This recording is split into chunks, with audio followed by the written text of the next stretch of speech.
सर्वांना नमस्कार. तुम्ही पण नमस्कार म्हणायचं. नमस्कार. नमस्कार. हां, इथून सुरुवात करायची शिकायला. हां, म्हणजे पत्रकारांना इतरांनीच नमस्कार करायचा आणि त्यांनी खाली मान घालून बसायचं आहे असं होत नसतं कधी. कृपया थोडासा आवाज वाढवा. माईकचा सरांचा आवाज येत नाही, आवाज वाढवा.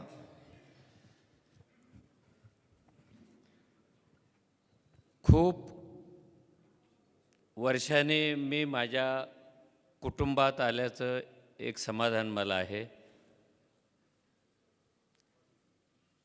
मी काही वर्षापूर्वी या क्षेत्रात होतो आणि त्यावेळेला माझं कुटुंब खूप छोटं होतं.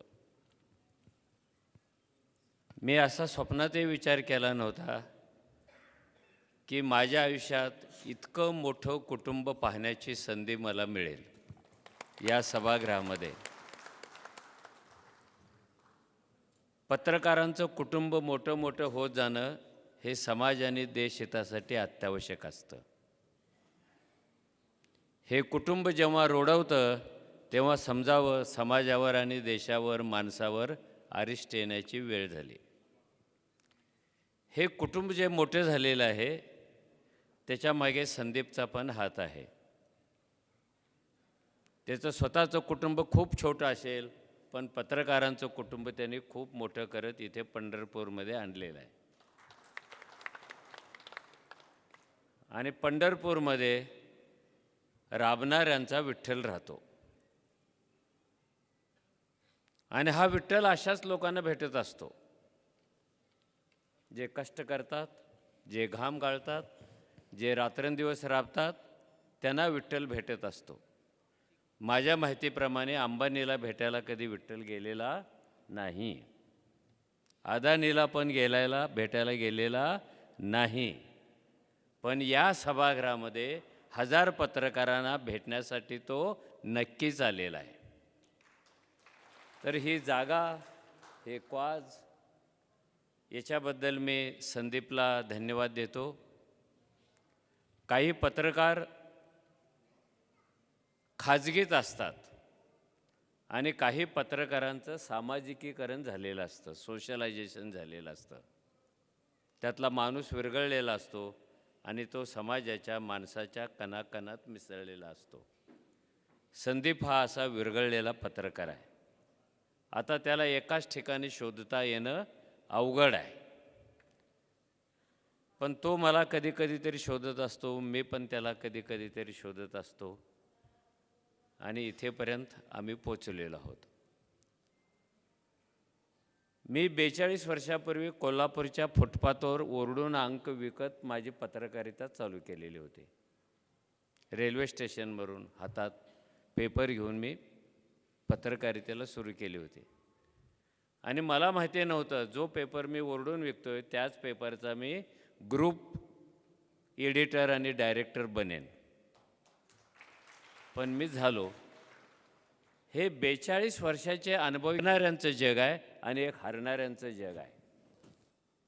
एक जगणाऱ्यांचं जग आहे आणि कोणत्याही कारणाने मरणाऱ्यांचं जग आहे.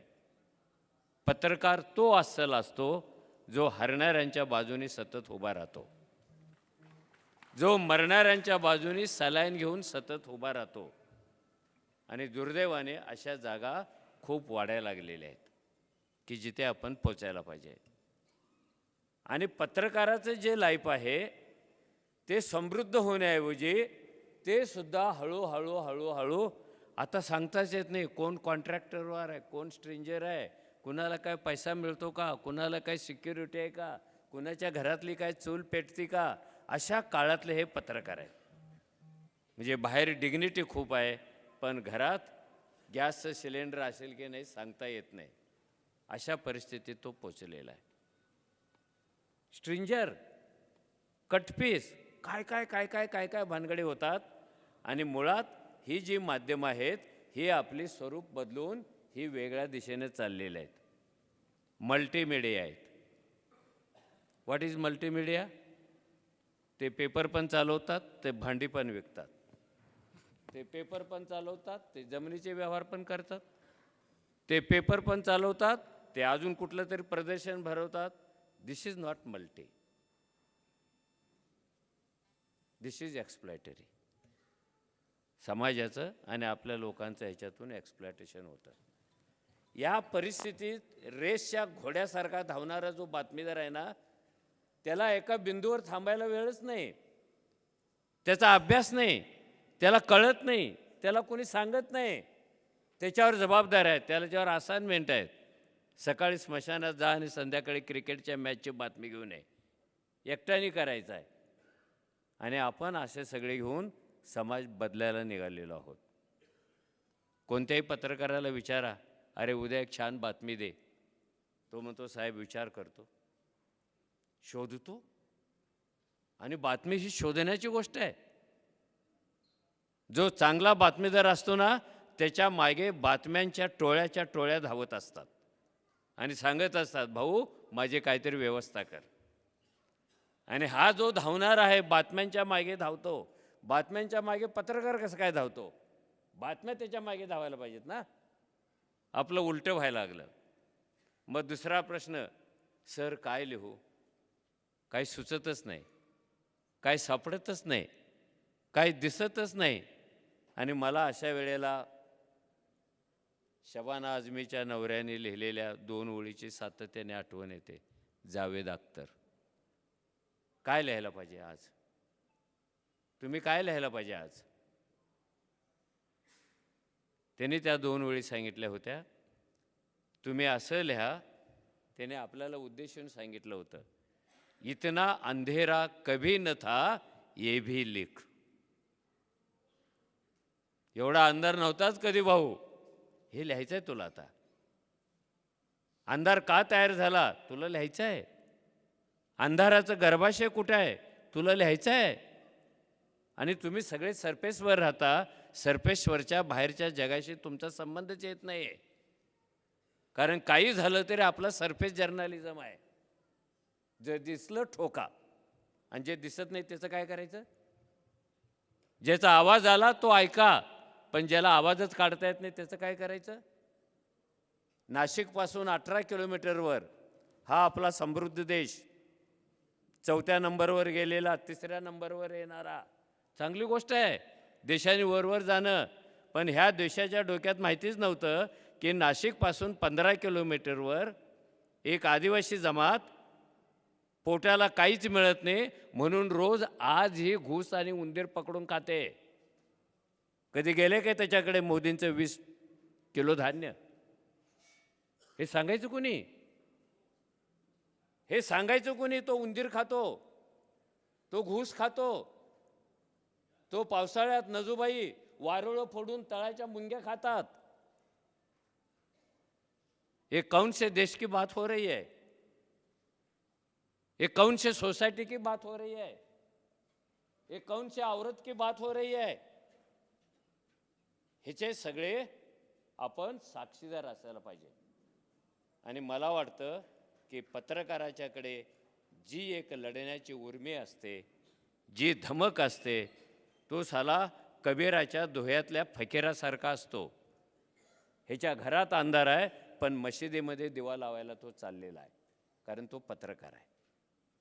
घरातल्या अंधाराची त्याला कधी काळजीच नाही वाटली. दिया मस्जिद में जलाओ, मंदिर में जलाओ, घर में रोशनी हो या नहीं हो पता नहीं है, लेकिन वो मंदिर में जाकर करता है.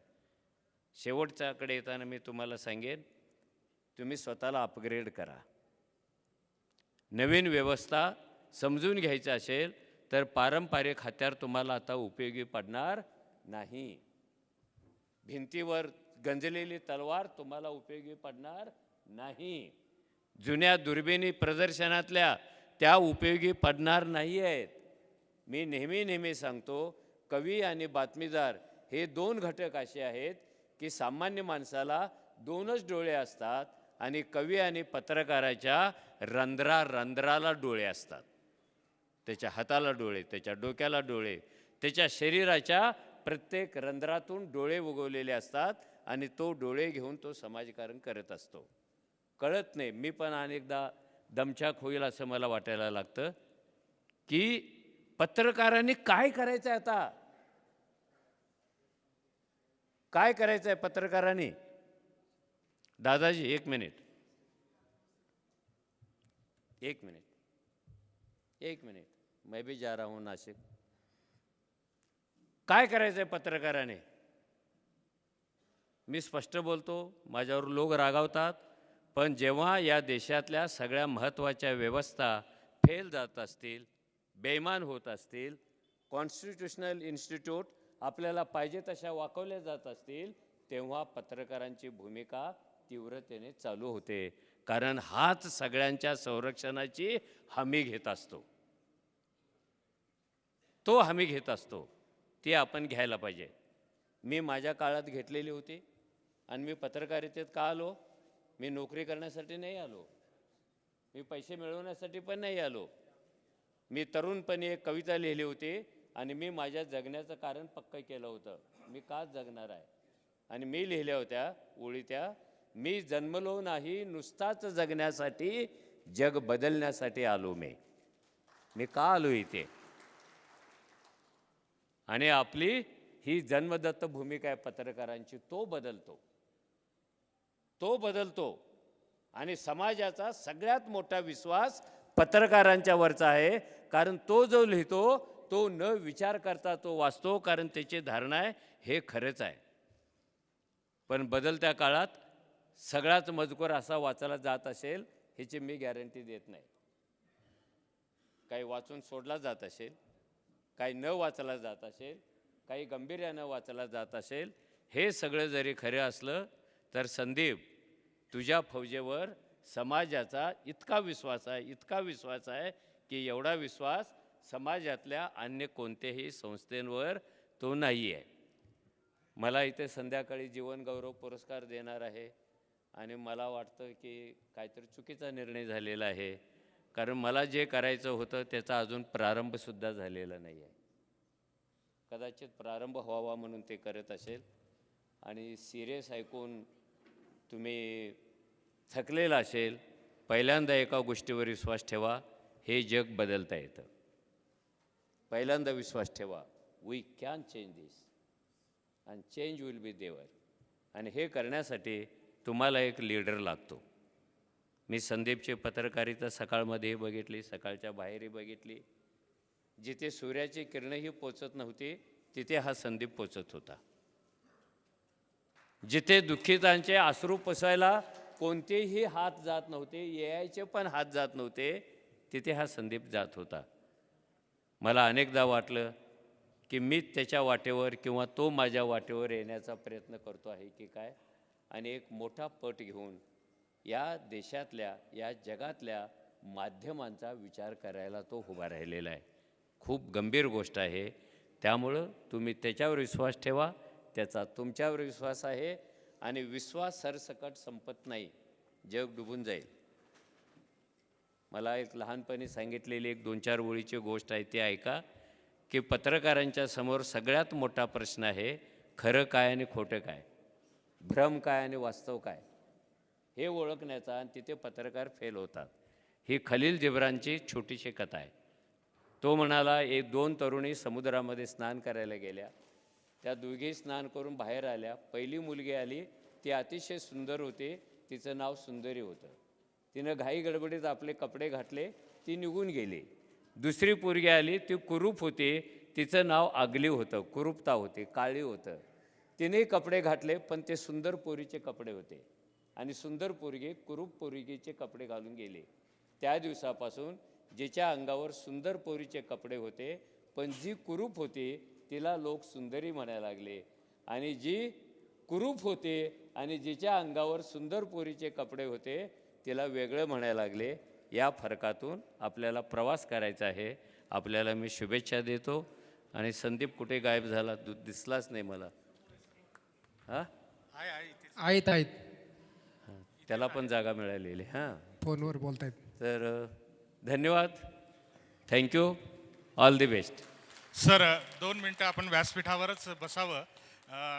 आपल्या व्यासपीठावर बसून घ्या. काही लोक आपल्या या व्याख्यानाबद्दल काही लोकांना आपल्याला काही प्रश्न विचारायचे आहेत. विचारू दे, उभा राहूनच उत्तर देतो. नाही, बसून आपल्याला घ्या ना. बसायची सवयच नाही. सांगा ना काय प्रश्न. काही प्रश्न आहेत कोणाचे? 2 इकडले घेऊ, 2 इकडले घेऊ. हां, ही माझी पोरं मला कधीच प्रश्न विचारणार ते घाबरतात आयुष्यभर, सर त्यामुळे प्रश्नच विचारत नाहीत. स्वामी जी विनती है कि आप बैठे रहिए स्वामी जी। लोकनाथ महाराज से मेरी विनती है कि आप वहाँ पे स्थानापन्न हो जाइए। महाराज नहीं नहीं, महाराज को बिठाने दो, इसके बाद हम अगला कार्यक्रम शुरू करें। 2 प्रश्न घेऊन सर, हा प्रश्न कमी शब्दामध्ये, इकडे एक घेऊ तिकडे एक घेऊ। प्रश्न विचारायचा, थेट प्रश्न. माझ्यासारखं भाषण नाही करायचं. हं? सर मी नांदेड जिल्ह्यातून नायगाव तालुक्यातून आहे. नाव सांग. सर गंगाधर ढवळे. मी सर तुमची एक कादंबरी वाचली, वाट तुडवताना. तर ते कादंबरी मी सर 7 वेळेस वाचली आणि त्या कादंबरीत आपण खूप गरीब परिस्थितीतून शिक्षण घेतलात, अंडे खिशात ठेवून बाजारात नेऊन विकलात. त्या प्रेरणेतून मी जे पत्रकारितेत आलो ते तुम्ही माझे आदर्श आहात सर. थेट प्रश्न विचारा, तुमचा काही प्रश्न आहे? प्रश्न कुठे आहे? अरे किती वेळा माझा- शिकवलं मी त्यासाठीच तुम्हाला? म्हणलो होतो की थेट प्रश्न विचारा. प्रश्न कसा विचारावा ह्याच्यावर मी पुस्तक सुद्धा लिहिलंय. प्रश्न विचारा ना भाऊ. सर, सध्याच्या परिस्थितीमध्ये लोकशाहीचा चौथा स्तंभ जो आहे याच्यावर कुठेतरी राज्यकर्ते किंवा इकॉनॉमिकल पॉवर असलेली व्यक्ती यांच्याकडून लोकशाहीचा चौथा स्तंभाचा आवाज दाबला जातोय. काही वेळा आम्हाला धमक्यासुद्धा दिल्या जात आहेत. अशा वेळेस पत्रकारांनी काय नेमकी भूमिका घ्यावी याबद्दल जरा मार्गदर्शन करावं. नाही, आता हे जे आहे तुला फक्त धमक्या आलेत. मी 3 वेळा मरेपर्यंत मार खाल्ला आहे आणि मी जगलेलो आहे. कर्नाटकात नग्नपूजा बंद करायला गेलो, मार खाल्ला. कर्नाटकात देवदासी प्रथा बंद करायला गेलो, मार खाल्ला. आणि कुंभमेळ्यात 92ला आता पुन्हा कुंभमेळा येणार आहे, 10 लाख साधू विरुद्ध मी, तिथे मार खाल्लेला आहे. ह्या ज्या धमक्या येतात ना, पूर्वी काय होतं की ही जी भांडवलशाही होती ती माध्यमांना धमक्या द्यायची, दबाव आणायची. आम्ही सांगतो तसं छापा, नाहीतरी जाहिराती देणार नाही. मग ते आपण छापायचो. ती पण शानी झाली. आता धमक्या देऊन काही उपयोग नाही, कारण हे ऐकत नाही, त्याची बातमी करतात, सोशल मीडियावर टाकतात. म्हणून त्याने एक शहाणपणाचा विचार काढला, ह्यांना धमक्या द्यायचा नाही तर ह्यांचं जगच विकत घ्यायचं.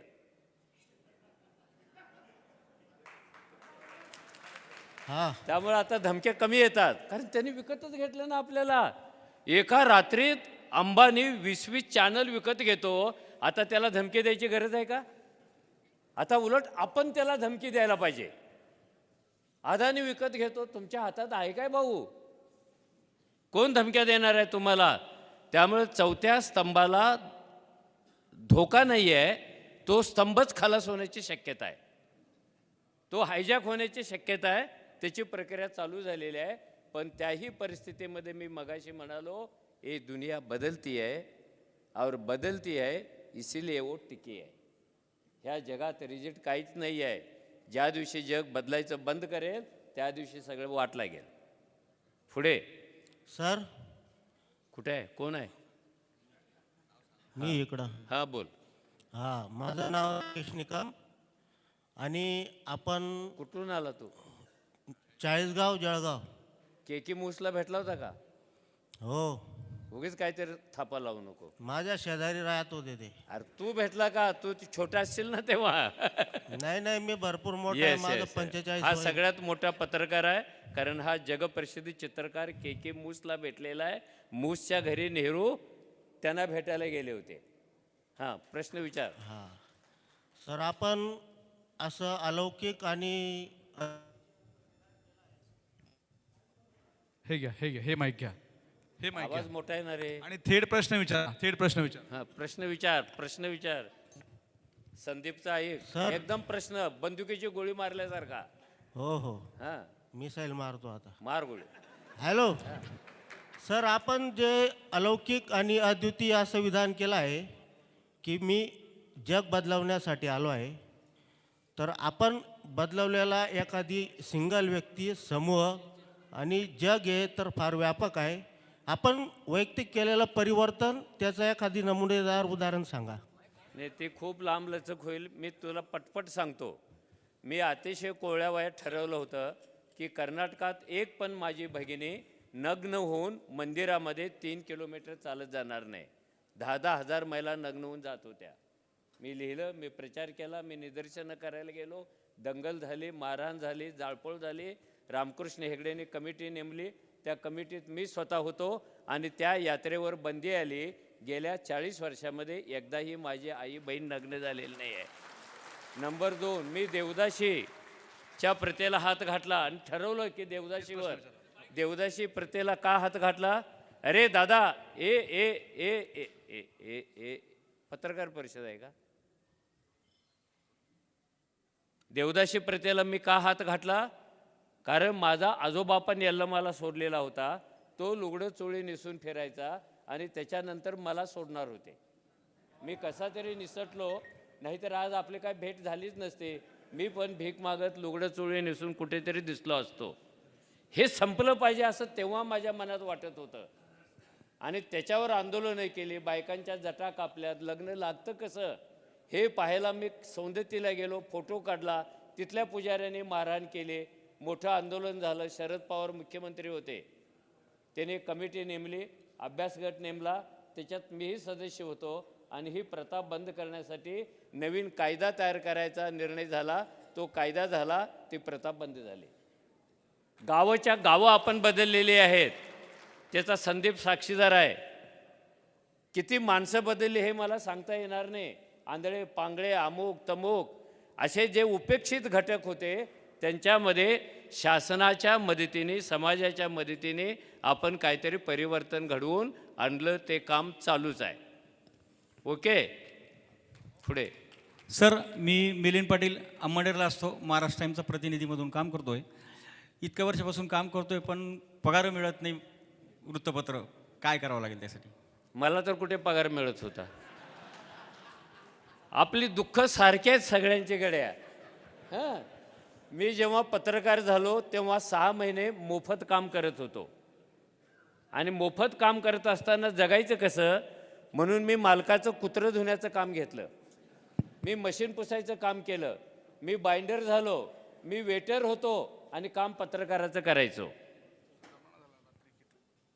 पत्रकारितेमध्ये आपल्याला पगार मिळायला पाहिजे आणि तो मिळायला पाहिजे असा आवाज सांगणारी संघटना आता तुझी स्थापन झालेली आहे की संदीपने त्याला हात घालावा. संदीप, अरे इकडे ऐक ना. आपण अशी एक मागणी या अधिवेशनात करायला पाहिजे. कोणत्याही पत्रकाराला जगातल्या वेट बिगारासारखं राबवता कामा नये. त्याच्या कामाला दाब मिळालं पाहिजे. त्याचा तसा कायदा झाला पाहिजे. कारण पूर्वीचे आयोग आता बंद पडलेले आहेत. संपादकापासून प्रूफ रीडरपर्यंत सगळे कॉन्ट्रॅक्टरवर आलेले आहेत. माझं नशीब चांगलं, मी वाचलो त्याच्यातून. मी कॉन्ट्रॅक्टवर नव्हतो. आणि दुसरं कसं, पगार का देत नाही याचे कारणं पण शोधायला पाहिजेत ना. कारणं पण शोधायला पाहिजेत आणि पगार मिळायला पाहिजे असा आग्रह पाहिजे. आपण लोकशाहीमध्ये आहोत. आपलं कुणीही एक्सप्लॉयटेशन करता कामा नये. आपण संविधानात्मक लढाया लढल्या पाहिजेत. खटले भरले पाहिजेत. आंदोलन केलं पाहिजे. मोर्चे काढले पाहिजे. मी सकाळमध्ये असताना सकाळमधल्या कर्मचाऱ्यांचं संघटन करून एक दिवस कोल्हापूर सकाळ बंद पाडला होता. पगार मिळायला लागले. मला म्हणाले ह्याची नोकरी जाणार आता. सकाळमध्ये असून आंदोलन केलं, नोकरी नाही गेली. संपादक म्हणून प्रमोशन मिळालं मला. त्यामुळे काळजी नाही करायची. पुढे. संपले. सर नमस्कार. सर मी दिगंबर महाले, आपण नियुक्त केलेला बातमीदार. सर आपल्या नेतृत्वात आता फक्त संकलन प्रत्येक मालकाला असं वाटतं की आता किती श्रीमंत किती नाही. बातम्यांशी काही घेणं देणं नाही. सामाजिक समस्यांची काही चाड नाही. अशा प्राप्त परिस्थितीमध्ये आता स्वतःचा बातमीदार स्वतःच त्याचा जरा अवघड होतं. कशी पत्रकारिता करावी? तुमचे काही गैरसमज आहेत आणि ते न वाचल्यामुळे आलेले आहेत. तुम्हाला कुणी सांगितलं वर्तमानपत्र ही बातम्या छापण्यासाठी आणि प्रश्न सोडवण्यासाठी होती? हात वर करा. कुणी सांगितलं? जगातलं पहिलं वर्तमानपत्र जे जन्माला आलं युरोपमध्ये, इंडस्ट्रियल रेव्होल्युशन झाल्यानंतर प्रचंड उत्पादनं वाढली आणि उत्पादनासाठी मार्केटिंग नव्हतं, प्रचाराची साधने नव्हती. कुणाच्या तरी एका डोक्यात आलं, एक चौकोनी कागद घेतला, आपल्या उत्पादनाचे फोटो छापले आणि सिग्नलवर इकडे तिकडे तो विकायला लागला. वर्तमानपत्राची ती पहिली चाऊल. त्याच्या पुढे लक्षात आलं, नुसतं जाहिराती वाचत नाहीत, काहीतरी व्हॅल्यू ॲडिशन मजकूर छापायला पाहिजे, म्हणून हवामान छापायला लागलं. बर्फ कधी पडणार आणि बर्फ कधी पडणार ही माहिती त्याच्यात असते, म्हणून लोक ते पॉम्पलेट घ्यायला लागले. वर्तमानपत्राचा जन्म झाला. 40 वर्षापर्यंत दक्षिणेकडची सगळी वर्तमानपत्र पहिलं पूर्ण पान जाहिरातीसाठी देत होती, तिसरं पान जाहिरातीसाठी, शेवटचं पान जाहिरातीसाठी आणि 2 नंबरचं पान बातम्यांच्यासाठी. आपला हा असा व्यवसाय आहे, हे जे पॅकिंग सोशल आहे आणि ह्याचा कंटेंट बिझनेस आहे. पटतं की नाही पटतं? पॅकिंग वेगळं आहे आणि कंटेंट वेगळं आहे. त्याही परिस्थितीमध्ये आपण तक्रार करता कामा नये. तुझ्यामध्ये पत्रकार आहे की नाही, तो जिवंत कसा ठेवायचा ही तुझी जबाबदारी. काय आत्महत्या करायची आहे त्याने, मालक कसाही वागेल, व्यवस्था कशीही वागेल, पण मी माझ्या पत्रकाराला मरू देणार नाही, कारण तो पत्रकार म्हणजे मी आहे, मी म्हणजे पत्रकार आहे. अशा माणसांनीच पत्रकारितेत यावं. रात्री पत्रकार परिषद कुठे आहे आणि कोणत्या बाटलीत काय देणार आहेत, अशाने ह्या क्षेत्रात नाही आलं तर समाजाचं भलं होईल.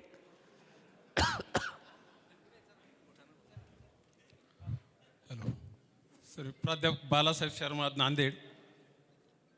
सर, ज्यावेळेस तू अखिल भारतीय मराठी साहित्य संमेलनाच्या अध्यक्षपदी निवड झाली होती, त्यावेळेस तुम्हाला एक बातमी छापून त्यावेळी म्हणला होतात की त्या निवड समितीने माझी निवड अध्यक्षपदासाठी काय केली मला माहिती नाही, मी त्या लायकीचा नाही.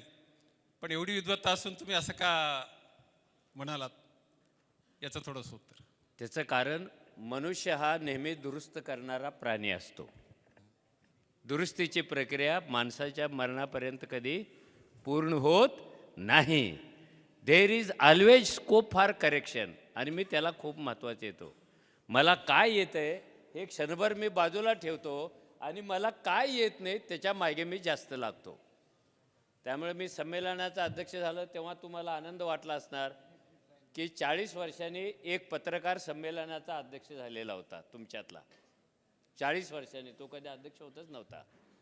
या देशात पहिल्यांदा कर्नाटकातून पोट भरण्यासाठी आलेला आणि अखिल भारतीय मराठी साहित्य संमेलनाचा अध्यक्ष होणारा कर्नाटकातला पोरगा मी होतो. मी विश्वास ठेवतो स्वतःवर, मी लढाईवर विश्वास ठेवतो, मी परिवर्तनावर विश्वास ठेवतो आणि मी कुठे जायचं आहे हे जे आखणी मी करत असतो. मी वर्णन करत बसत नाही, हा नालायक तो नालायक, हा भ्रष्टाचार तो भ्रष्टाचार. वर्णन करून जगातला कोणताही प्रश्न सुटत नाही.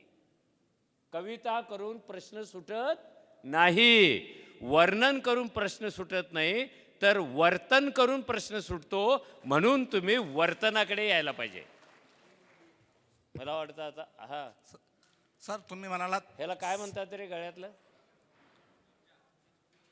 शेला गमच्या गमजा. हां, म्हणजे बरोबर शब्द माहिती आहे. हां सर, तुम्ही म्हणालात की मी तरुणपणात एक कविता परिवर्तनाची लिहिली होती की माझं जीवन हे परिवर्तनासाठी, आणि मग त्याच्यासाठी फक्त पत्रकारिताच हे माध्यम पुरं आहे का? मला पत्रकारितेचं माध्यम जेव्हा अपूर्ण वाटायला लागलं की इतक्या सगळ्या घटना घडामोडी घडतात आणि त्या काय सगळ्याच बातम्याने अग्रलेख लेख होऊ शकत नाहीत, मग मी नवीन माध्यम शोधायला लागलो. मी कवितेकडे आलो. मी माझ्या काळातला महाराष्ट्रातला प्रसिद्ध कवी होतो आणि मला 63 पुरस्कार कवितेसाठी मिळालेले आहेत. 63. पण मला असं वाटायला लागलं मला जे सांगायचं ते कवितेत पण मावत नाही. मी कथा लिहायला लागलो. मला जे सांगायचं ते कथेत पण मावत नाही. 10-15 पानं लिहायचे. मी कादंबरी लिहायला लागलो. मला असं वाटायला लागलं कादंबरी पण कमी पडते. मी वैचारिक लेखन करायला लागलो. मला वाटतं ते पण कमी पडतंय. मी नाटकाचा विचार करायला लागलो. मी माध्यमं नवीन नवीन पकडत गेलेलो आहोत. कारण पत्रकारिता एवढंच काय माझं माध्यम नाही आहे. ते स्ट्रॉंग आहे, ते पॉवरफुल आहे, ते आवश्यक आहे. हां, सत्ता सत्ता मिळवण्यासाठी मला काय सत्ता नाही मिळवायची. मला 2 वेळा संधी आली होती वसंतदादांच्या काळात, आर पाटलांच्या काळात. घेणार होते मला विधान परिषदेवर, मी नाकारलं. कलेक्टर साहेबांच्या जवळच मिरजेच्या मतदारसंघातून मला उभा करणार होते.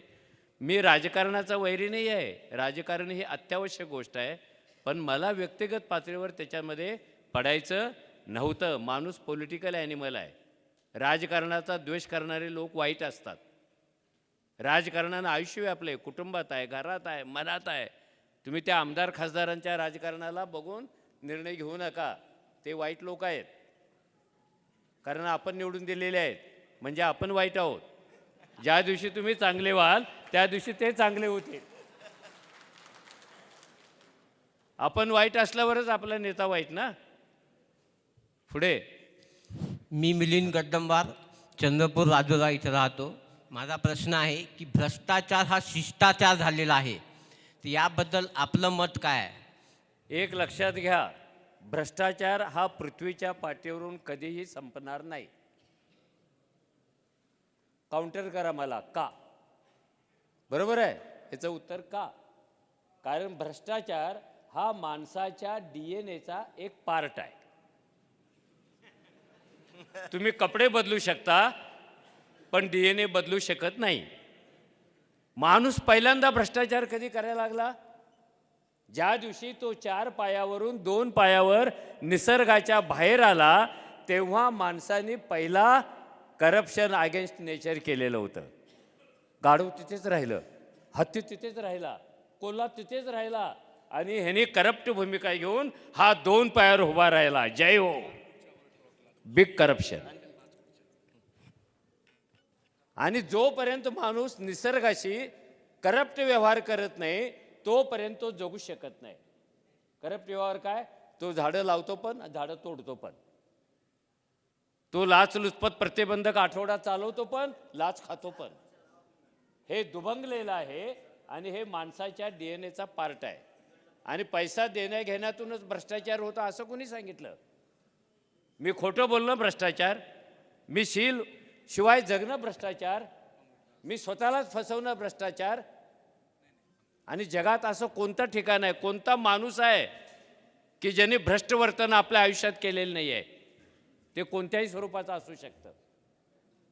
लहानपणी आपणच पोरांना शिकवतो, फोन येतो माझ्यासाठी, आई म्हणते पोराला बाप बाथरूममध्ये आहे म्हणून सांग, आणि हा दारू पित असतो.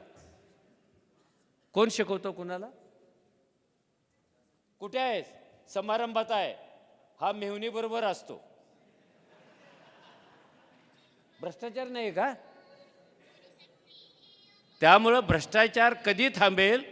जेव्हा माणसाने बुद्धाच्या शीलाचा जास्तीत जास्त विचार केला तर तेव्हा भ्रष्टाचार कमी व्हायला मदत होईल. पण भ्रष्टाचार मुक्तीचं स्वप्न हे कधी आणू नका. ना खाऊंगा ना खाने दूंगा बकवास आहे.